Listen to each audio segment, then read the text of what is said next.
Hi, I'm the Nature Guy and I'm here at Camp Segola in the Western Upper Peninsula.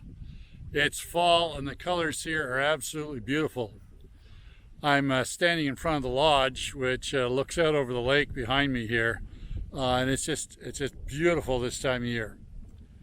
But you know, one of the things that we notice right away is, of course, the colors in the leaves this time of year.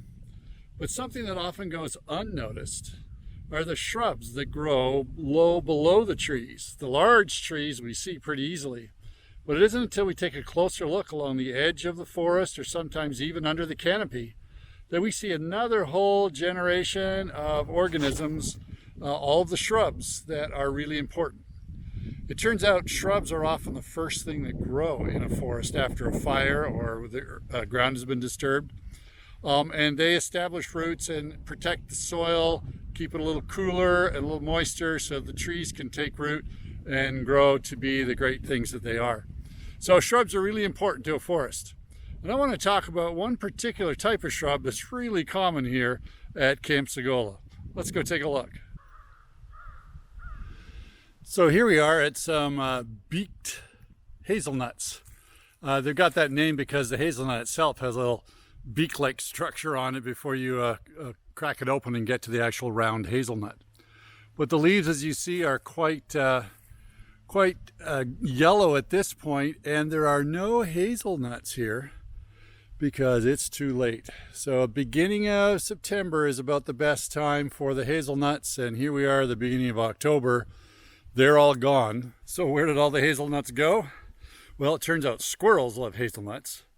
But deer and moose will also eat hazelnuts. Of course, when the moose comes by, he'll just eat the branches and the leaves and everything and keep them trimmed down a bit. But there's lots of other things like hazelnuts. Blue jays, gray jays, other bird species will eat the hazelnuts.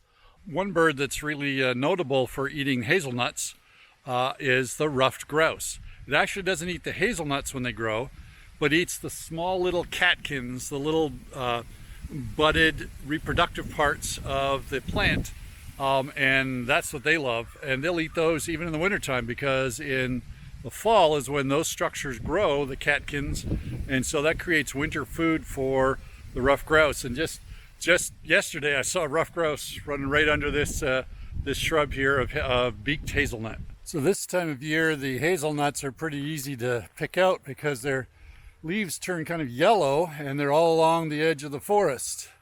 So not these dark ones in the front, but those yellowish green ones in the back. And you can see there's a lot of hazelnut through the forests here. So what lessons can we learn from the shrubs? Well, as we mentioned earlier, the large forests that we're enjoying watching right now with all the beautiful colors, they depend on the shrubs to keep the soils correct. As those little trees are growing, the shrubs care for them basically, and so it's kind of like in our lives. There are people around us all the time that are influencing our lives, that are helping us, that are doing things, helping grow our food, deliver products, all the services that we depend on. All of those people are helping us, and we ought to remember to thank them a little more often, I suppose. But the shrubs also remind us about God. We marvel at God above, but he sent something down to us to help us. And that, of course, is the Holy Spirit, to help us become better humans, to better Christians, to have a better impact on those around us. Well, that's it from Camp Segola today. I hope you enjoy the fall colors, and we'll see you next time.